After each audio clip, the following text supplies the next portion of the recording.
Hello, hello, and happy Wednesday, everyone. Welcome into another episode of Titan Talk. I'm Isaiah, Kilgoon is with me, and Clumzy is joining us because we got a big day. The Monkey King is going to be hitting the battleground very soon, and it's time to show off everything in the Open Beta 14 update. Heck yeah. It's official. We're a real MOBA. We are a real MOBA. Oh, sure.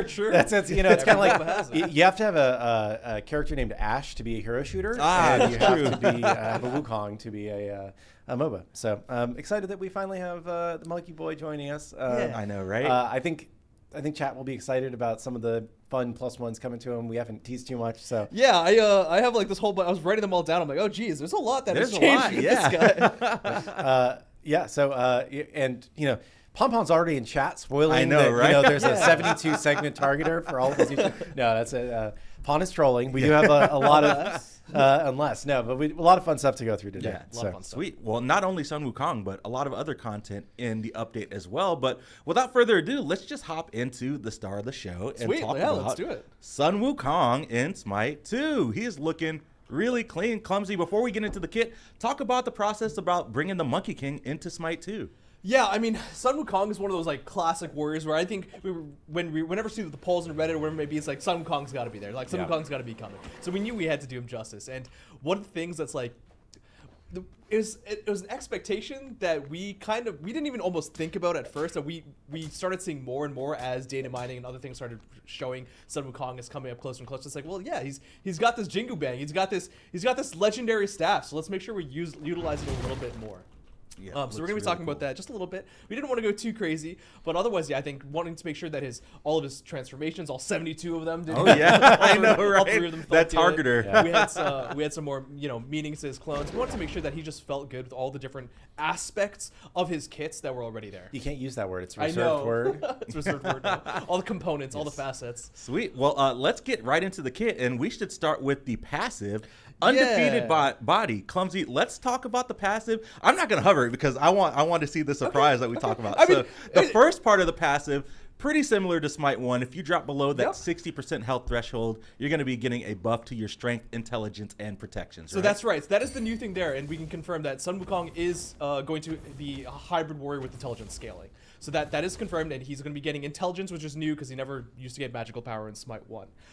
So that's the first component that's new, is that you have the added intelligence to that buff. Now, one might argue that, this isn't very spicy for the passive. Like, why don't we add a little bit more? All right, okay, fine. You get a little bit more. This is a Clumsy god. There's a lot of spice. That's the way it goes. All right. Sometimes.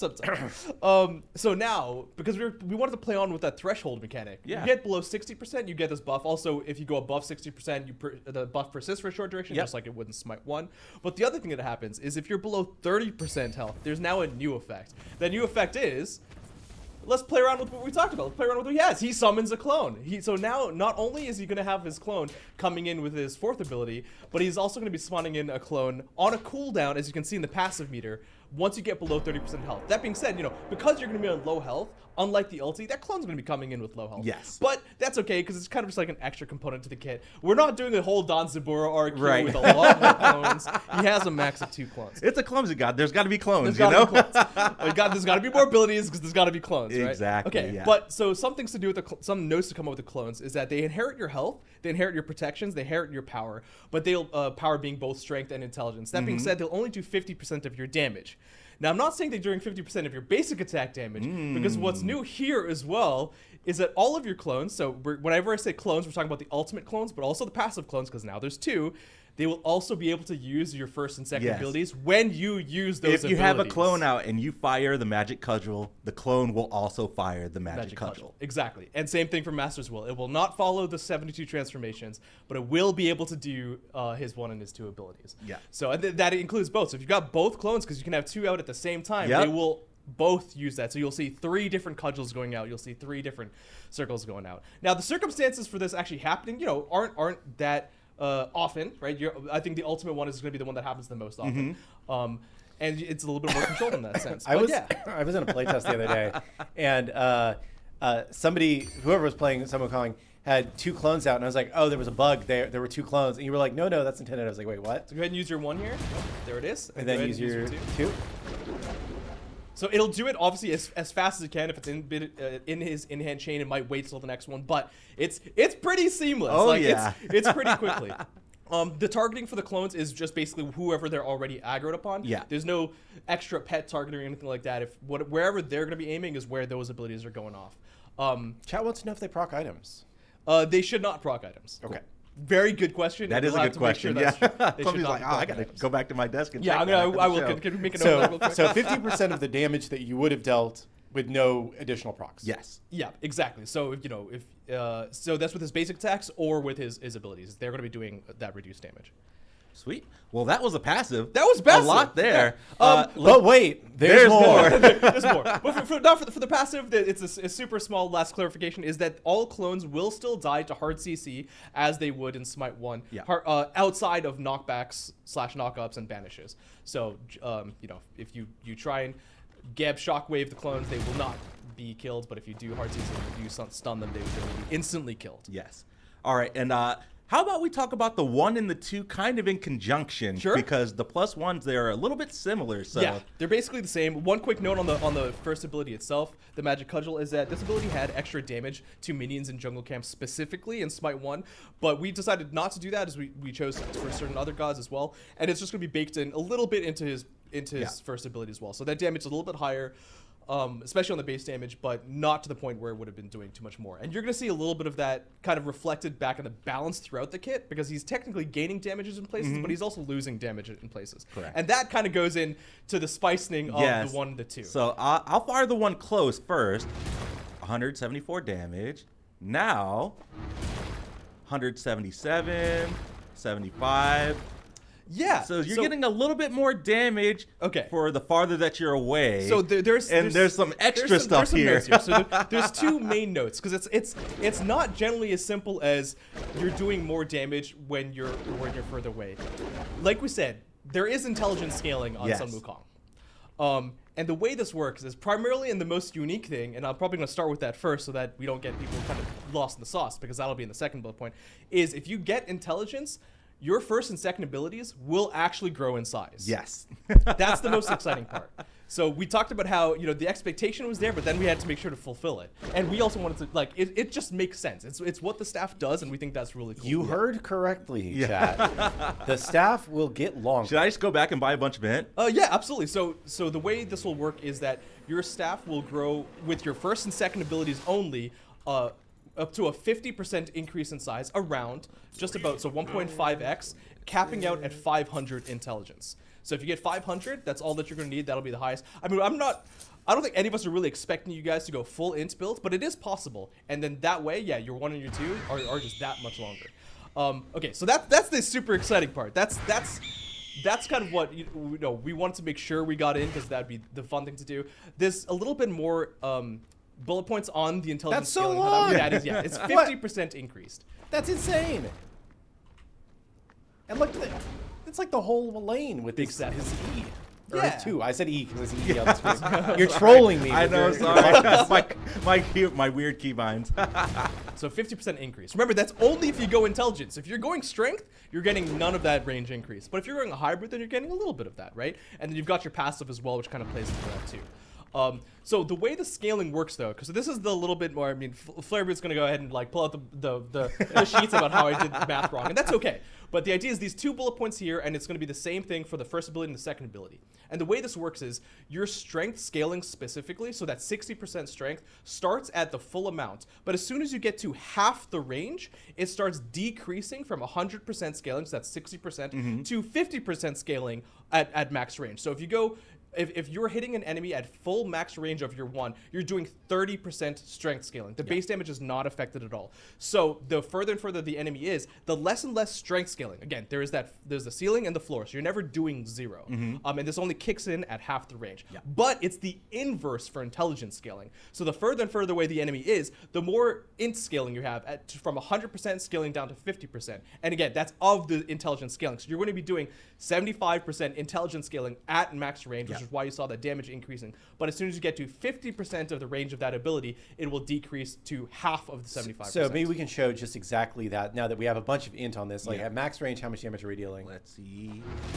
So 438 or something, and close it's 299. So it's a pretty big difference. Even if you're at 50% of range, it should be that exact same number. So it'll be scaling from that amount. So the further and further away you go, the more and more you're benefiting from this int play style of poking enemies from far away.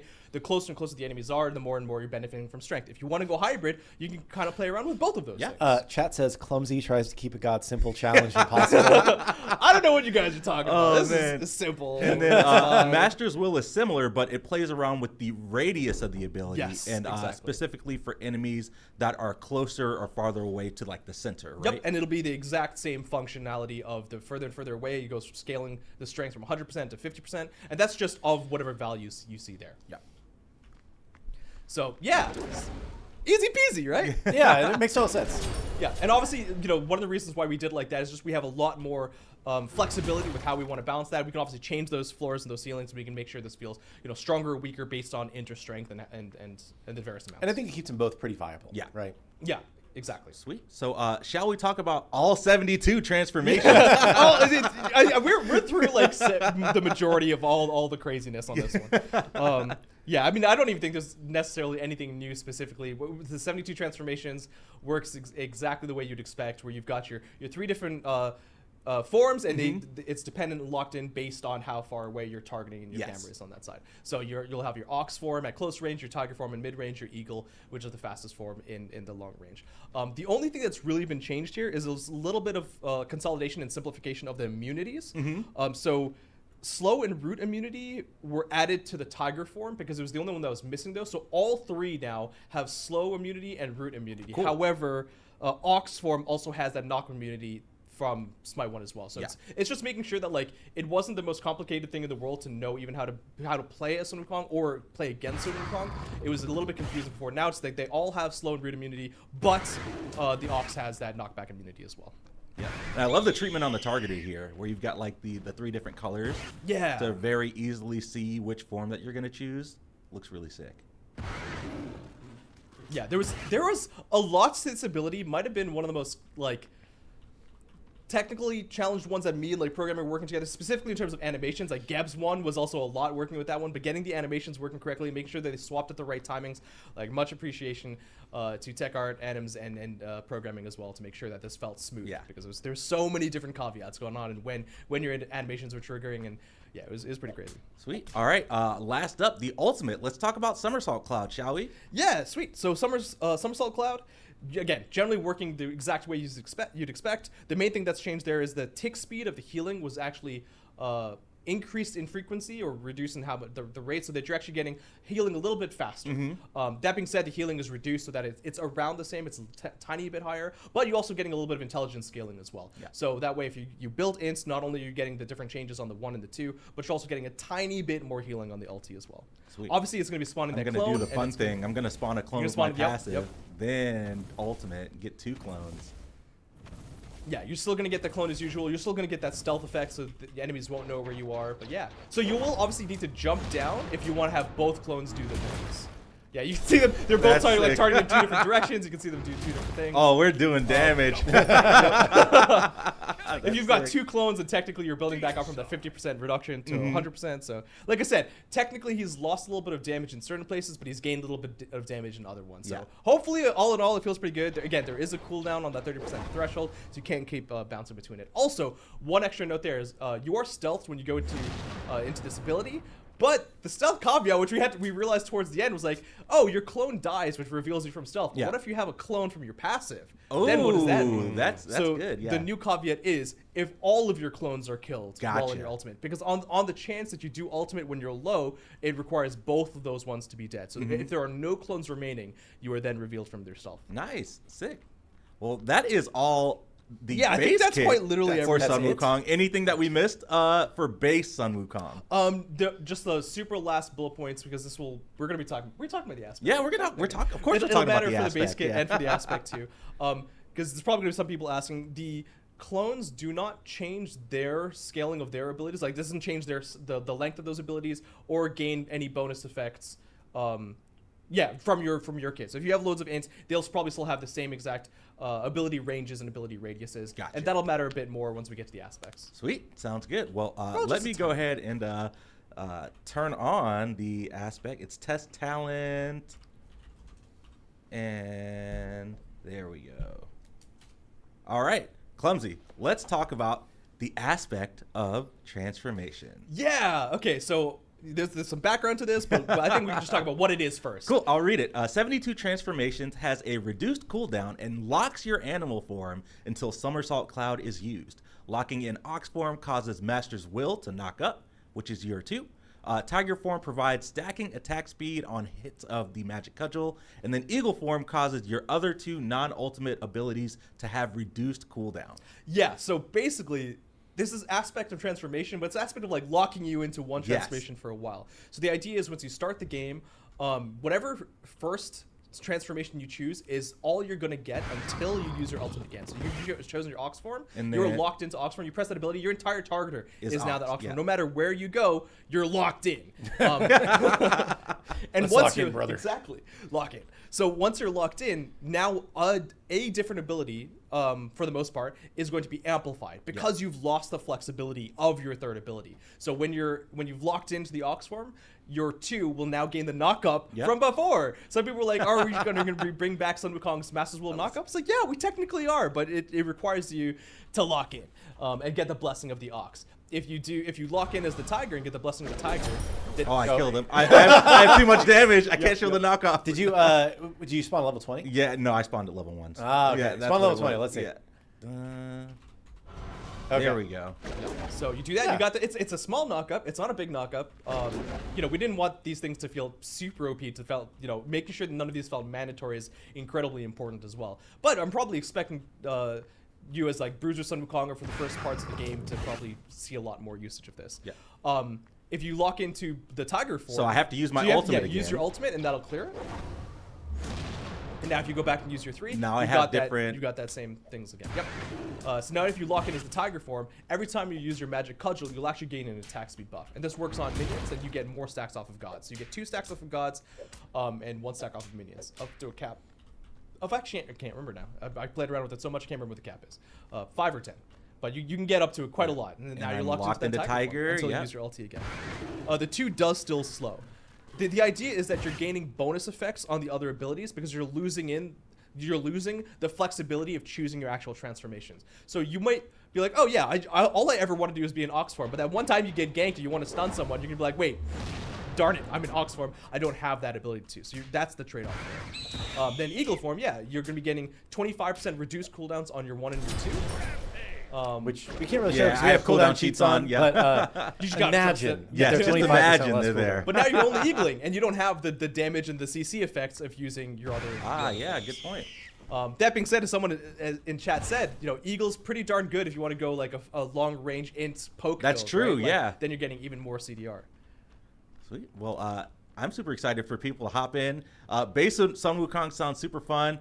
Aspect Sun Wukong is super interesting. I love the idea around like you choosing what form you want to play around and then using the effects. There were some other ideas that we played around with Sun Wukong's aspect. Final K had a really cool idea as well that we played around with internally in testing. We just got a lot more bonks of the cudgel. But that didn't, the balance of that and just the frequency of that didn't end up feeling so good. And then after we kind of churned off that one, Pawn had the really cool idea with the transformations and we just locked in on that and we just made it happen. Yep. So, and I will say because we did churn a little bit on this one, as you said, before we locked into this idea. This is the one aspect in the patch there. We don't have a second aspect this update because this one took a little bit of time to get together. But I think it's pretty cool, and I think that the awesome +1s on Sun Wukong and the sweet aspect, hopefully everybody's really excited for it. Yeah. Well, I think that is everything for Sun Wukong's kit. I have us back on cams. Let's check out his Ascension Pass and all the mastery rewards that you can get. I'll bring back up the handy dandy desktop. So we got Shadow Sun Wukong up first. Our Dark Monkey King looking super slick. His first tracker is really cool. It's favorite form. Oh, so this tracker displays the form your Sun Wukong has spent the most time in and how long he's been in that form. Shout outs to India. She had like this cool idea and she's like, is this going to work? I was like, yeah, absolutely. You kicked ass. That makes a lot of sense. That's great. And we may play around with ideas like this with other gods too. Nice. You've got your mastery emote. You've got your clap. Objectives destroyed tracker, goddesses tracker, Kills by clones tracker is the That's second. not gonna be super easy, but now that you can use abilities, you've got right? your 1 Like, and 2 with the clones. They might be Yeah, slamming and hitting this is some the stuff, flex you know. tracker right here. So this is the tracker that shows the number of killing blows dealt by Sun Wukong's clones. So it'll be really interesting to see how high people can I do this. want to see this. I want to see this one and how high people can go for sure. All right, next up, I've got 2 here already just from playing and showing off the kit. We've got Onyx Sun Wukong, the classic black and gold. I love like the shiny details in the pants though. It almost looks like little stars in there. It's nice. great. Then we've got Opal Sun Wukong. Man, always looks so good. I love the Opal skin so much. I love the hair in this one too. And like his headpiece is kind of like that silvery color. It's great. And then his global emote is cloud surfing. Oh my gosh. I love the way it flies in and out. I know, right? That's sick. For my anime fans, you might get the reference again. I feel like I say that every global emote showcase. We've got the wave emote, title the Monkey King, of course. Yep. Then we've got God Kills Tracker, Gear Mastery Badge, and then last but not least, Radiant Sun Wukong for hitting Mastery level 10. Yeah. And I did check earlier. Card effects not quite done yet.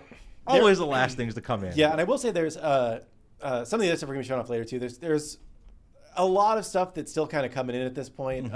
We with the 4th of July holiday, a lot of people have vacation. You know, we're just kind of scrambling on a few last minute things this time. So there's a couple other things that are a little bit work in progress as well. Sweet. Well, that is all for Sun Wukong's Ascension Pass. I'm going to bring us back to Cams. And Kilgoon, I know you have a list. Did we want to talk about content first, or did you want to talk about some of the stuff on your list first? Let's go through some of the stuff on my list. Sweet. Okay, can you go to let's just say start a quick play arena queue. Cool. It's probably an easy way to show it. And don't click anything. Okay, we want to see the match lobby. It's first place. Some of these are pretty small, but I'm just going to call out a bunch of stuff that has changed in this update. Like I said, this was a smaller update. A lot of people had vacation during this time period because of the 4th of July, but I think there was still some good stuff that we managed to get in. All right, give me 2 seconds. I am joining the lobby now. And okay, so first thing you'll notice, don't move the mouse. Just don't hover anything. Just stay. Okay, so your Achilles is not highlighted as though he is selected. Oh, okay. Yeah. Very minor, but it was always odd, and that was a relic of like controller wanting to have the first one selected. So it was kind of confusing to people. Why is the first god always selected? So it is now no longer automatically like highlighted selected on mouse and keyboard. So a very minor one, but you know, a change. Good quality of life, yeah. When you click on a god now, and I don't think it matters what god you pick here. View abilities is now on control, which is the same button that you push to view abilities in game. And you don't. And previously you had to hold F1. Yes, right. And that was a very unintuitive keybind for people. So hopefully this helps reinforce that control is the button to open your thing. Okay, lock in, and we'll see the next little update. Okay, so again, these are, like I said, these are relatively small, but I think small things add up. So, any second now? Any second now. We're on loading cards. Here it is. Okay, so there is subtle hints here. What side is order and what side is chaos? There we go. So, I see the gradient. Yeah, so there's gradient, and order was higher text. So if you are chaos, and you know, because we always put your team on top, chaos will be top, and it'll be that gradient behind it. Very cool. So just a little improvement there to help you know better what side you're on.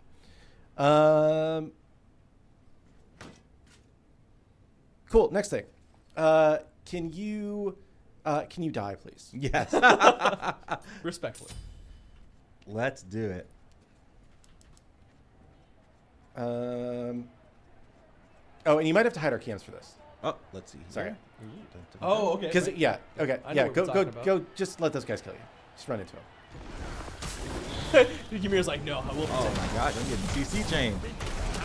Bye. Okay, so it now shows how many times you've been hit by each thing that kills you. Nice, yeah. On the death recap, And it'll also, I think in that case, whatever killed you was not one of the top sources of damage. But if it is one of the top sources of damage, there's an icon that will appear next to it that looks like a little sword. There you go. Yep. That glacial strike. So you died to the glacial strike there, which hits you once. But Artemis basic attacks did the most amount of damage, which is why you're seeing that at the top. Yeah. So so something we've been wanting to get in for the death recap for a long time. I think that's going to help players understand a lot better, like how much they were actually being hit by stuff, and like what was the thing that I actually died to. So, excuse me, should be like again, another nice little quality of life. Yeah. Other stuff. Yeah, we can put this match now. Yep. We have updated the sound for the hit marker effects. And we think it's better. We're still open to more feedback. The initial hit marker sound was something that was a little bit, we weren't like the super duper happy with it. So we think that this hit marker sound should be better. We can't really show the next couple things until after we show some of the content. So we'll come back to those. Sounds good. This is one that we can't really show off, but just so you know that it's coming. Quick Play Joust is set to be in this update. Nice. Awesome. So, Sweet. Nice. And we're probably going to be defaulting new players to be playing Quick Play Joust as a test to see if that leads to even further improved retention. Our Quick Play experiment's been going well, but the thought is maybe in Joust with fewer people in the game, less to keep track of as a new player, and also teaching you a little bit more about MOBA mechanics, like it might retain better as a long-term thing. So we're going to test that. What's next? I talked about this. I can't show that yet. And the one other thing that I have, again, it's a relatively minor thing, but we're changing the amount of starting gold in Assault. Yep. Increasing it from 3,000 to 3,100 because almost everyone was waiting in base for 100 gold to be able to finish their first tier 3 at their starters. It was just so close. We were so close. You just get an extra 100 gold now. So it should be just a better experience in Assault. You should buy your thing and then leave. So again, a lot of little minor stuff, but I think it all adds up. There's a couple other things. There's already huge dubs in chat. They're like, it's the things that a lot of people don't realize. Oh, and for it's sure. like, oh no, but like, okay, well now it's in. One thing so Octojinx says, I saw the new gold counter in the bottom left of the HUD. I'm guessing this is a QOL thing just for quick play. Yes, in quick play now, I believe there is a counter to your next item. So you can see like how much gold you still need before to go back for your next item. Oh, sweet. There's also further stuff that tells you like more obviously when you need to go back to get a new item. There's a number of UI improvements. There's also been some improvements to Dash, so it should look and function a little bit better. I don't think we're done with it yet, but it should be a little bit better. So a lot of like quick play improvements that, again, are really important for new players. We're not gonna spend a lot of time on those today because I know that like most people watching here probably don't play a ton of quick play, but we're gonna keep working on evolving that mode because it's been successful for us so far. The other thing on Dash, Pon asked me to mention this. So far, we feel like Dash has been a pretty well-received part of quick play, and we are considering rolling it out to other modes that are not quick play as a test. If you have strong feelings one way or the other about that, please let us know. We'd love to hear from you. But we are considering rolling it out to some other modes as a test of it going wider. So cool. That is everything on your list that we can talk about? Everything on my list that we can talk about right now. Sweet. Well, let's talk about content, and let's start with the cross-gen skin in this update first, because already on my screen, I think there's something on your list that we can talk about. It is Bit Blaster Apollo coming in as our latest, not cross-gen, classic skin. No, it's cross-gen. It's cross-gen. Yeah, Bit Blaster Apollo is cross-gen. Yeah. So he is coming into the update with some prisms as well. And immediately, we've changed the treatment for how you view prisms on the loadout screen. This is one of the things I couldn't show until right now, but yes. So as you can see, there's now kind of little cards for each of the prisms that you can click through to make it more obvious that a skin has prisms, and hopefully that's a better experience for very people. cool. Yeah, sweet. So I will click through them. This is base. And the prisms. If you own this this is tagged wrong. It should be a cross-gen, not a classic. That's why we were getting confused. Yeah. If you own this in SMITE 1, you'll get it automatically in SMITE 2 because it is a cross-gen skin. Yeah. Sweet. All right. For prisms, first up, we've got Blit Blaster. These are the names are. Yeah, like I said, there's a lot of stuff so cool. Yeah. I do have the names for these. Some they're on my phone, and I left my phone at home today. So if I can remember, I think this is the null.exe name, and then we've got. I believe this is Mecha Core. Okay. Bit Blaster Apollo, and this one I believe is RGB Surge. Nice is the name for that. That's one. cool. Like they definitely did a little extra with the moving RGB lights on it. Pretty cool. And then last is Overcharged. Nice. Very cool. Looking sick. And if those aren't the names, they are now. I know, right? I named them right here on Titan Talk. Sweet. So, yep, as Kilgun said, if you own the skin in Smite 1, you'll get it immediately in Smite 2. And you can also pick up any of the prisms if any of them are of your taste. Yep. I'm going to go back to cams really quick, and I'll set us up for the next segment because we've got another traveler joining the battleground. Yep. And Kilgun, I believe you spoiled this one already. I did. On the last show. This is Nerd Rage Cabrakan coming in. So Cabrakan's first skin in Smite 2, and like by far his most popular skin in Smite 1. It looks good. Assistant. It does what it says on the tin. And we're on. That's weird. It's not changing. It's not changing. This is a prism. This isn't the base. Yeah. So the base is what it is, and then you're gonna get. There's 4 different prisms, which are pretty cool. There's the assistant. Yes, the assistant. Neo Wave, and we decided to go the same name. I believe there's a prism for a Bologna skin that's really similar. So in terms of the color scheme, yeah. So we're like, this is also a Neo Wave family thing. Yeah. I'm gonna skip to Data Logger up next. Oh my god. And then last but not least, we've got Low Res. Oh, very cool. Yeah. We thought this was a fun one. We think they're all fun. I think that these are all pretty sweet, like pushing the limits of what prisms can be. This is so cool. We had some fun with both the name and the design on this one. Oh, yeah. You can do any other one for a second? Let's see. Let's go to Neo Wave. I just want to see what his toes and feet are just... It's low res. Yeah, I know. I love it. Yeah. And comes with the title Geek as well. And then I believe there's a nerd title as well. Oh. So you can be a geek or a nerd. I love it. Yeah, geek versus nerd. The argument. And then I will say there's also... Several of these prisms are referencing different things, as you can tell. But the first one was a little more subtle to me. I didn't get it at first. Somebody had to explain it to me, and I thought it was funny.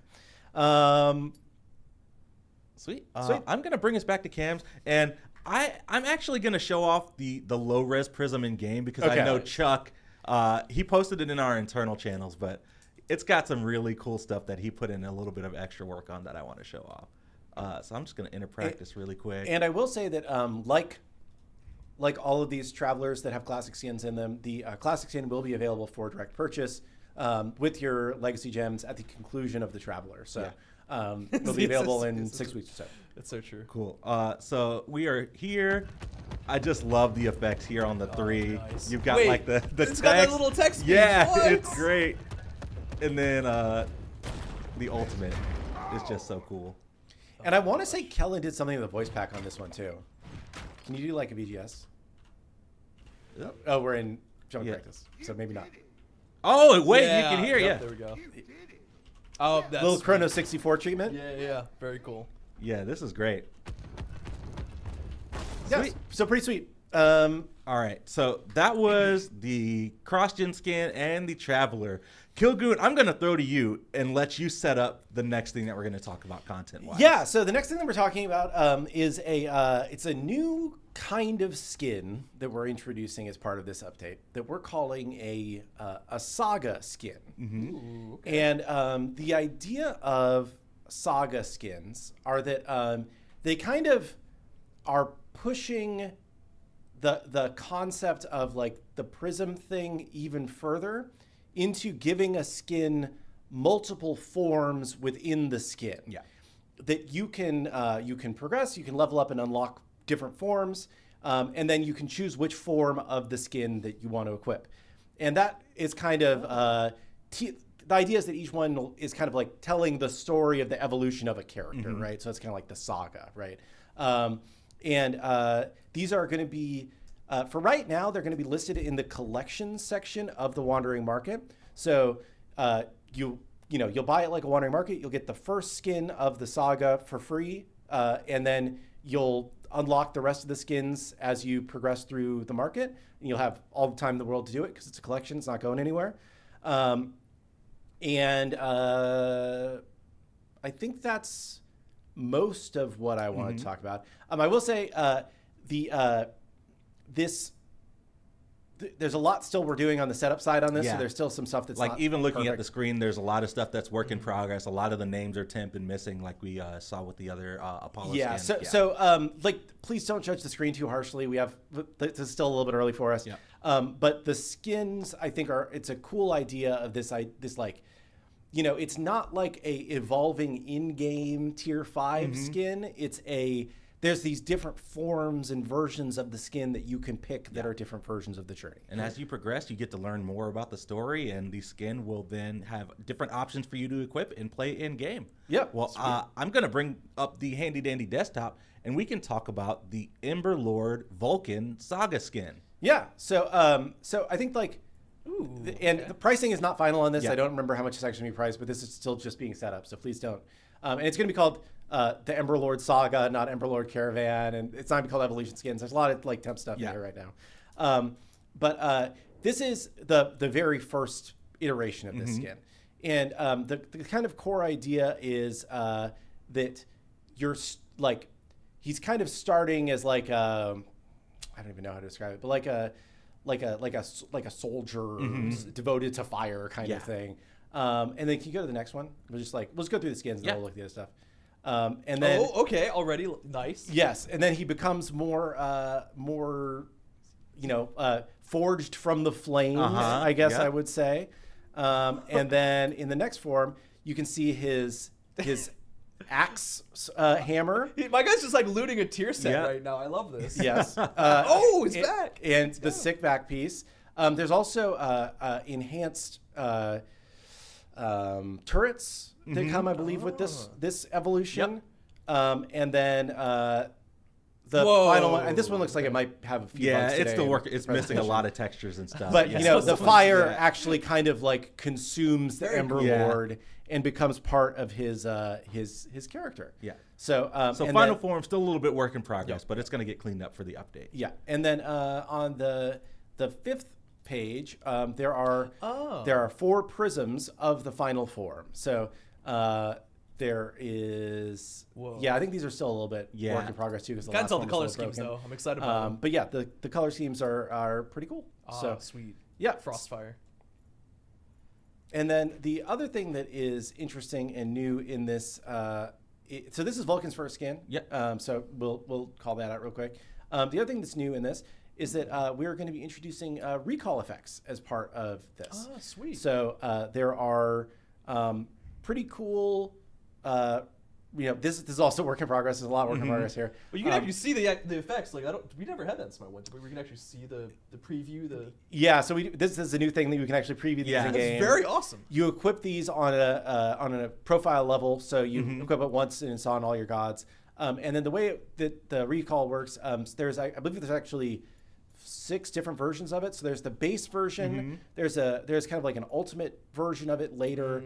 On that page, which it looks the same right now in game because it's not still quite a hooked bit up work right. in progress. Yeah. And then on the last page with the recolors, or with the prisms, there's prisms of the, colors, so if you want to cool. max or match, so I think it's pretty cool. Like I said, this is a it's going to be in the collection section. It'll be around forever for you to finish it. It doesn't follow the same rules as the rest of the collection, so that's what we're trying to be pretty clear. I think we're going to call it a saga vault. Is that what we said? So it is a different thing, but it is an interesting new idea. I think that gives you kind of like a tier 5-ish skin that you can work your way through and unlock different variants of and pick which one's your favorite, and then get a lot of extra cool cosmetics through it.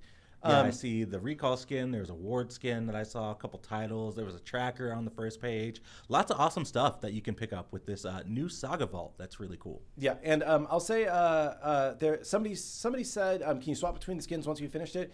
Yeah, it's basically like equipping a prism. You just equip which form you want to use, and that'll be the one that you use. And I don't know if we can look at the other stuff in this yet, but there is some other stuff.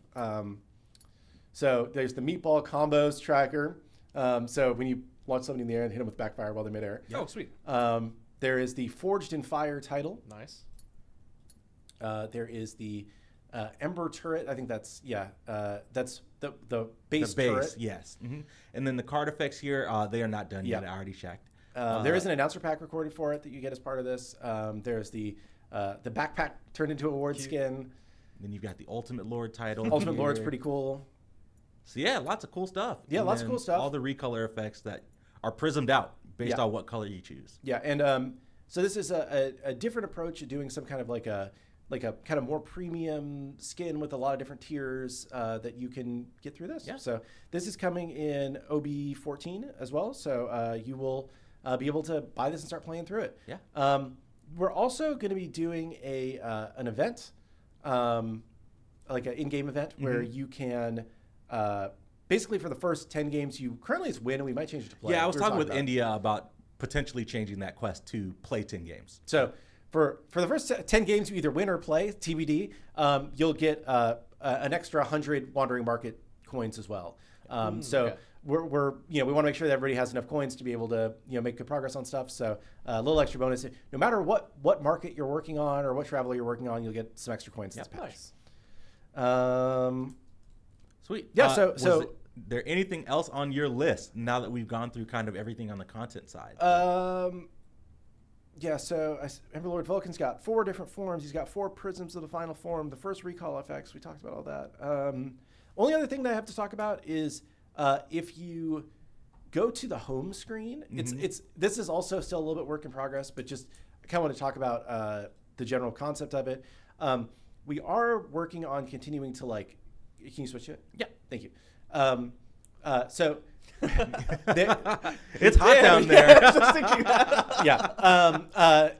We did do a special background for the home screen tied to the Emberlord saga. Right. So we thought that was pretty cool. So you'll have a different background for the home screen this patch. And the other thing is we've also started to do a little bit more cleanup to this screen. Yeah. You'll see the shape of the quick play button. We've got more rounded edges. Yeah. So this is just a little bit, and mainly the reason why I'm showing it off and talking about it is that we hear the feedback that there's a lot of kind of disparate parts on this screen, and we haven't done a pass to bring it all together. We're starting on that. We'll probably clean it up a little bit more in the next update, and then maybe a little, it's not going to be all at once because it's a lot of different widgets that we have to touch separately. It's not like we're just cleaning up one page. It's a lot of different parts, if that makes sense. But we are going to be doing a pass on the home screen to make it just look and feel a little bit better as part of this. The button says change game mode now. It does. About that. Yeah, we're making progress. Every day, getting a little bit better at what we do. So so that's everything I have on my list. But yeah, I think that it's a pretty cool patch. We got some Wukong who's got some spicy plus ones and a really cool aspect. Yeah, and an aspect and his Ascension pass. We've got Nerd Rage Cabrakan Traveler with his prisms. We've got Bit Blaster Apollo with prisms. We've got the Emberlord saga, our first saga skin with kind of these multiple forms that you can level up and pick which ones you want, which I think is really cool, which also introduces recall effects for the first time. We've got the event where you can win, you can earn Wandering Market coins just by playing. We updated the loading screen to better show order versus chaos. We changed how you view your abilities in the lobby. We aren't highlighting the first god in the lobby from mouse keyboard anymore. We've improved the death recap, showing you how many times you've hit by an ability and what the killing blow was. We changed the UI for selecting between prisms.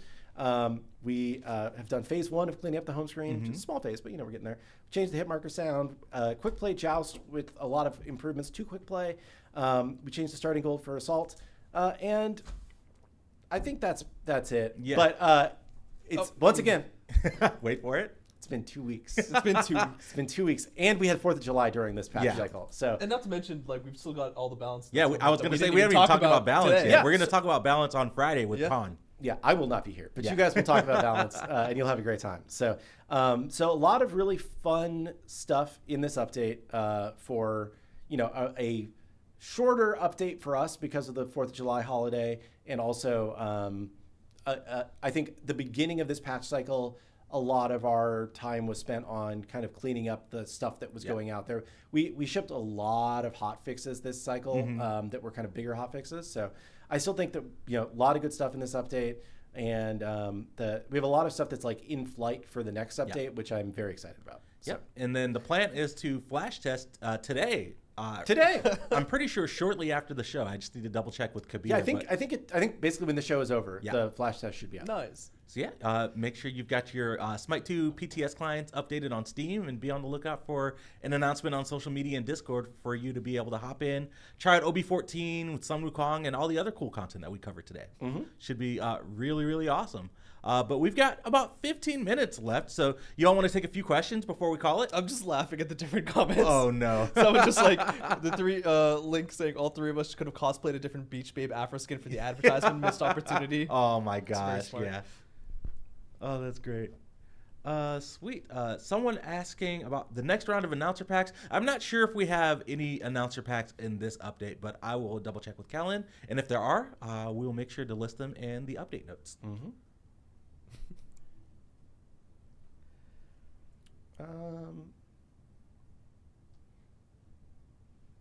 You want a skull icon on the death recap instead of a sword.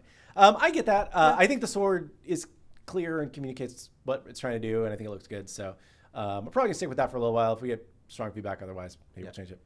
So do we keep stacks after searching for them with the Sun Wukong aspect? Are you talking about the Blessing of the Tiger's magic cudgel stacks? I may have misunderstood that one, because those probably persist, but they only persist for a very short duration. It's not like they're long duration stacks.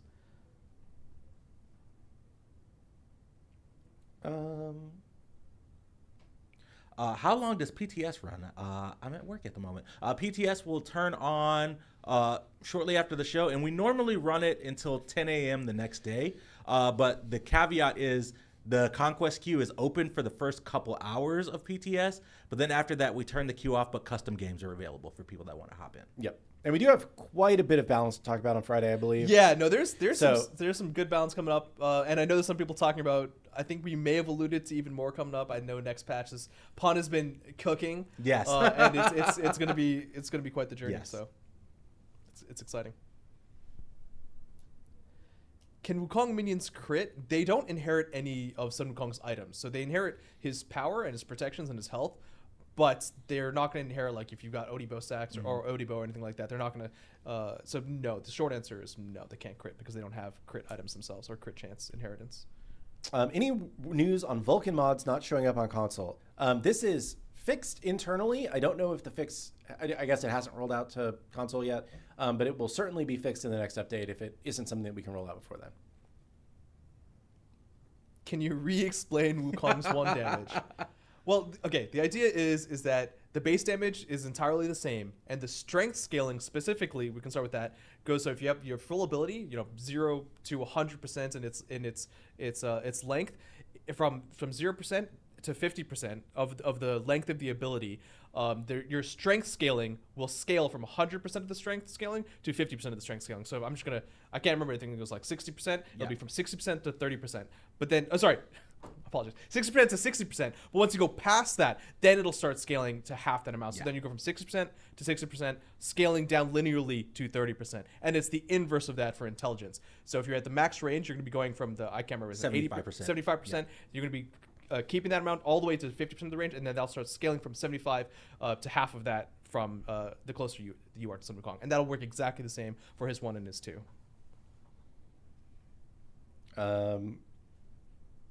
How do you think a tier 5 would surpass a saga? So I think the saga skins are basically like you can pick between different forms outside of the game. Yeah. Right. And you don't get them all just by buying the skin, right? You have to like level up the skin. the tier 5 skins traditionally are you buy the skin, the whole package kind of comes together as part of that. And also like the transformations happen in game, and they're usually tied to some specific gameplay effect. Usually it's, and I would say there usually also are like more differences between the forms than we're doing in Saga skins right now, at least.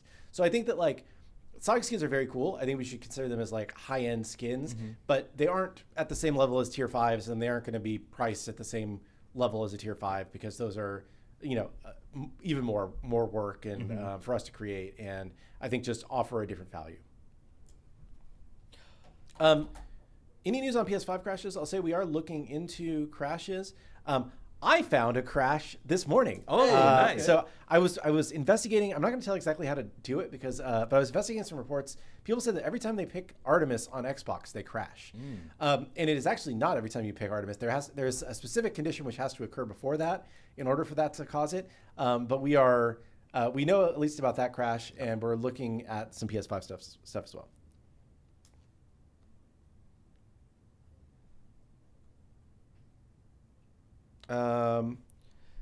Someone said, does Wukong's clones proc god abilities, stuff like Achilles Dash and Baron's Heal? So all god clones as a whole, so this should include Morgans, Danzas, and Sun Wukong, should all function the same way in terms of what enemy gods do towards them. That being said, I have a list that does keep growing of abilities and items that interact with clones in ways that we would you would not expect. We have fixed some over time, and we will continue to fix them. Like, I think Medusa's ultimate might still turn clones into statues when they probably shouldn't. Like, that list is there, but we are like, I don't know if we always put it on the patch list. We are constantly like going back to the list and making sure that we clean them up. But the reason why I mentioned that is because Sun Wukong clones won't work any differently than like Danza clones do. So if they work on Danza clones, they would on Sun Wukong clones. But you can expect that if it's an unintuitive interaction, it will probably be cleaned up. That being said, there are some abilities that we think are interesting to work on clones, but that's a separate aside.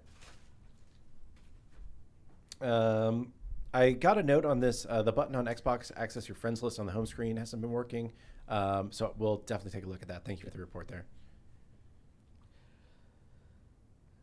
I did not know that Sun Wukong clones copy your laughs and taunts. I will go check that out in SMITE 1 if that was a thing in SMITE 2. That tech is not currently there, and I will make a note so we can add it over time. But if that's true, that won't be there for this patch at least. Yeah. Are you guys finally going to let us place a ward for teleport since the VGS command was left in the game? So basically, we didn't want to cut out that VGS command with the thing that we might eventually add that back, and it would be more work to go back and hook those up in the future. Yeah. Currently, we don't have plans to add a specific teleport to ward. It could happen at some point, but just from a gameplay perspective, there's a lot of teleporters and ways to navigate around the base that you didn't have before. We didn't think it was necessarily healthy that like you had to basically buy teleport as a solo laner to successfully be a solo laner in SMITE 1. Teleporting to wards is an interesting functionality that like we don't exactly replicate right now. But I think that like that's the main part that we don't have right now. And in order to be able to support that, we need to build a new UI widget to allow people to select what ward they want to teleport to, which, you know, isn't like the biggest arc of work in the world, but it is a new widget that needs to work with both controller and on mouse and keyboard, and it needs to work very quickly because you don't want to, you know, like picking where you're teleporting is a pretty quick thing. So it would be an arc of work for something that we think is not the most valuable thing that we could be doing right now. So right now the voice lines are there in the game. At some point in the future, maybe we'll add the ability to teleport to wards, but it's not our current, like, it's not coming anytime soon for sure. Will prisms ever be available after the Travelers? We've talked about this before, but just real quick. Right now, we're still deciding if we want to either bring expired Travelers back in the future and let you like buy the Traveler and get the prisms that way, or if we want to make them available for direct purchase. We can't do both. If we do both, then it'll kind of like screw up the system. Mm-hmm. So we just still need to decide what the path forward is there.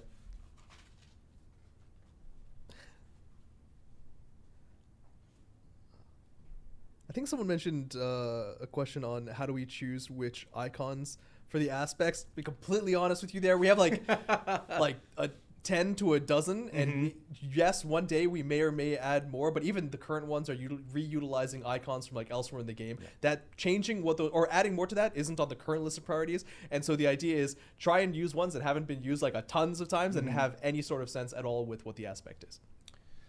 Why was the Assault Gold change necessary, and what are you going to do if it doesn't stop people from waiting for more gold? So what we saw very consistently in Assault games is people say in chat, waiting for 50 gold or waiting for 100 gold. And almost every build that you want to do to start out with is a starter plus an item, like a tier 3 item that was 50 to 100 gold more than you started with. Yeah. And because of the teleporters, it didn't you didn't lose anything by waiting in base for the extra 50 to 100 gold. It was just people that didn't wait were at a disadvantage because they didn't have the completed tier 3. And it was just kind of like a weird meta where the better thing to do was to not go have a dance party. And having a dance party, you can't miss the jump party. Yeah, that's not it's part of the fun of Assault. So somebody says, when I say waiting for 100, gee, that just means we're going to get some water. Possibly, but there, like numerically, there were just a ton of builds that you were 50 to 100 gold away from finishing your first tier 3. If this doesn't address the problem, we'll take a look at it. But we really feel like almost every item that you want to build as your first tier 3 plus a starter equals 3,100 gold. So, right. When can we direct buy announcer packs? It's on our list to get added. Excuse me. Don't have an ETA on that, but I know that something, not just announcer packs, but all sorts of other cosmetic content. We want to have the ability for people to go in and buy stuff directly. We just don't have the tech yet, but it is on our to-do list. One thing that I saw here that I saw a couple of people confused by regarding the Nua's aspect, because that's live now, is that during the flash test of Nua's aspect specifically, the balance of that ability was changed before it went live. Now, I'm not saying that the current live version doesn't need any nerfs, but I know that there were a lot of people who on like day one of Nua aspect going live were like, oh yeah, I saw all the videos, this is going to be bonkers, and not realize that there was actually a pretty intense balance change on the ultimate. The critical strike multiplier on the ultimate is much reduced than what it was in the flash test. So just keep that in mind. If you saw like some content from previous prior to the new aspect going live, it's not the same. It did get hit with quite a few significant nerfs. Does it need more? Possibly. We'll have a look at that.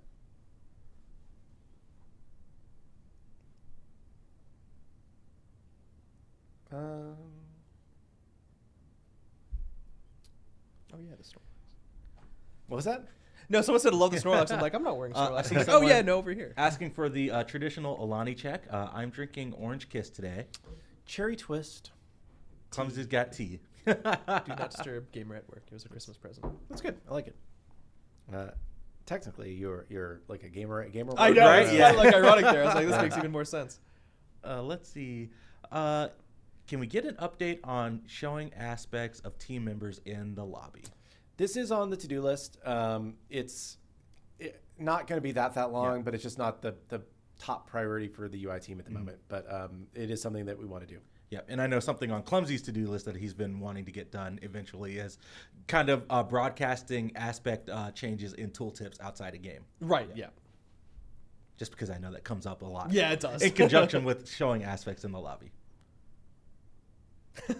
I mean, the obvious answer to the question, will we get PvE adventures ever again, is we're not thinking about that right now. Yes. As someone who did get the chance to work on them and really loved the PvE adventures back in the day, they were cool endeavors, and one day that would be awesome to do again. But at first, I've got to like convince Kilgoon to get me SMITE cart, and then we'll talk about PvE adventures after that. Priorities. Cart adventure first. Yep.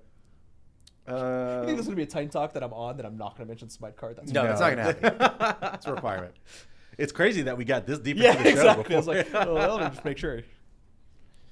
I see somebody asking, can we get old tier 5 skins as sagas? I'm going to say never, but it's probably not going to happen anytime soon, at least, because it is, it's the work of doing one skin. It's now 4 skins, right? It's a lot more work. That's not me saying it's not going to happen, but it's like, we could make one group of people happy with the tier 5, or we could make 4 groups of people happy with skins for 4 gods. And it's like, that's the trade-off that you're making.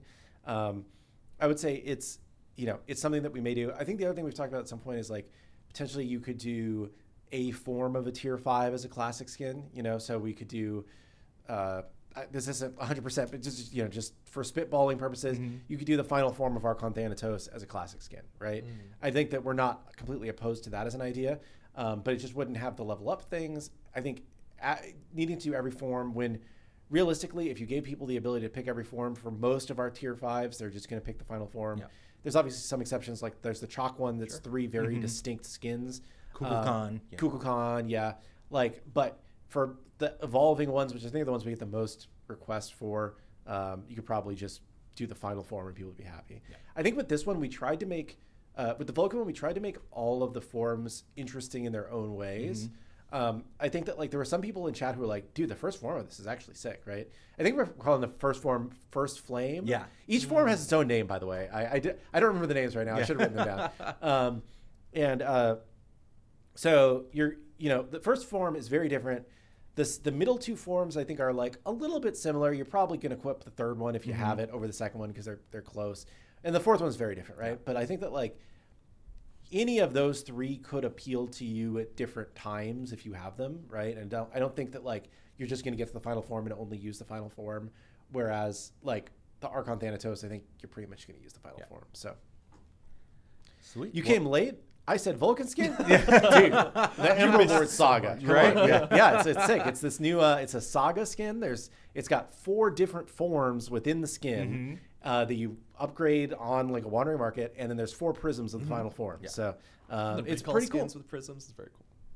Sweet. And then everyone's tossing the term about Baba Yaga Saga. So the Saga Yaga. Saga Yaga. Yeah, exactly right. It writes itself. Yeah. Eventually. Baba Yaga Saga killing the Naga.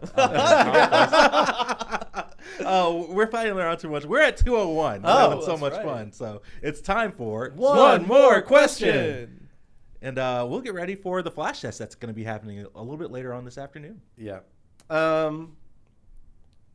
Do I think that 15,000 XP is a lot for 200 market coins? So this is an angle into a question that is good for me to talk about. Yeah. So currently, every time a new collection releases, which doesn't include this one, but includes the every 8 week, 1,300 gem or 1,300 diamond collections that we're doing, you are kind of reset and you get a certain number of levels. I want to say it's 50, it might be 80 of fast wandering market coin levels. And then after that, it slows down. The reason why we initially structured it like this was because we wanted to make sure that you were earning enough coins to be able to complete the new thing, but not just banking up a ton with nothing to spend them on. Since we put this in place, we've obviously started doing more and more things in the wandering market. So we're definitely looking at those numbers. The guy who is the keeper of the numbers for that is on a family what's a family reunion kind of thing right now, and he's gonna be back later this week or early next week. I don't know which. And once he's back, we're gonna really look at the numbers and make sure that we are giving out enough coins and that people aren't super coin starved, because we don't want you to feel we don't want you to feel like you don't have enough coins to do stuff. We do want you to feel like I don't just have so many coins that I can instantly do everything, because then it stops being interesting. It's more fun if I'm playing and I'm constantly unlocking stuff and not just I buy the thing and then I just have everything instantly. So we're trying to get that balance properly. I think it was balanced pretty well. I think with the number of travelers and the saga vault that we're doing now, maybe we could be a little more generous. Last thing I'll say on that note is just we did change how we sell wandering market points. So if you do find yourself wanting to buy wandering market coins, it's you can get them for legacy gems only now. Previously you had to pay diamonds, and also the rate has gone down, so they're much cheaper, and you can pay legacy gems only. So if you have a bunch of legacy gems that you're sitting on, you can get coins pretty inexpensively, or if you want to put your gems in that way. Yeah. But we also do want to take a look at making sure that we're giving them out the right rate. Yeah. So. I've got a good one. Kilgoon, thoughts on, or have we even thought about it, potentially having different audio for hit marker sound effects for critical hits versus regular hits? So I was just laughing because I interpreted that differently of just like you could like have different sounds like the grunt birthday party effect. Somebody's like, can you actually have like customizable ones? But that's a completely different question. Yeah, I mean, I think there's room to expand the system. Right now we're just trying to get a good bass sound in, but we can go back and add crit sounds. We've been talking about specific sound for the kill. So we have the kill marker, and it doesn't have a sound attached to it right now because there's a sound effect on the like the accolade that comes up on your screen. So we were like, do we want to double up on sounds? It's definitely things that we're thinking about on that front. But yeah, I think there's room for more, dopamine inducing sound effects when you do good things. Sweet. All right, Clumzy, you're last up. Got to pick a good one. It's tough because I see this funny one that says your size grows with health. That's what I was gonna say. It's like that's amusing. I don't think we would do that one.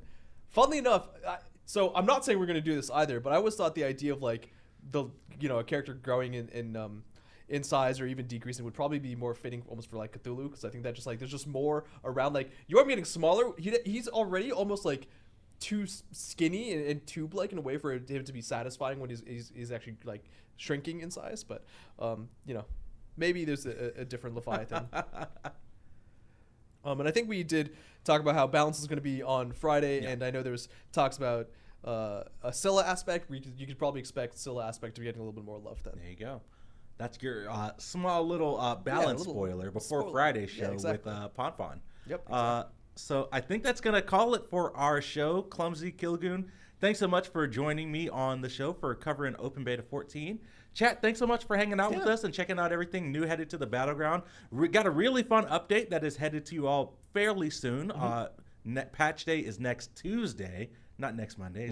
I still got to get used to that schedule shift. But flash tests later today, so keep an eye out on social media and Discord for news on that if you want to hop in and try out Sun Wukong a little bit early. We'll be back on Friday for our balanced coverage for Open Beta 14. But until then, hope everyone has a great rest of the day. Peace. Yeah, peace.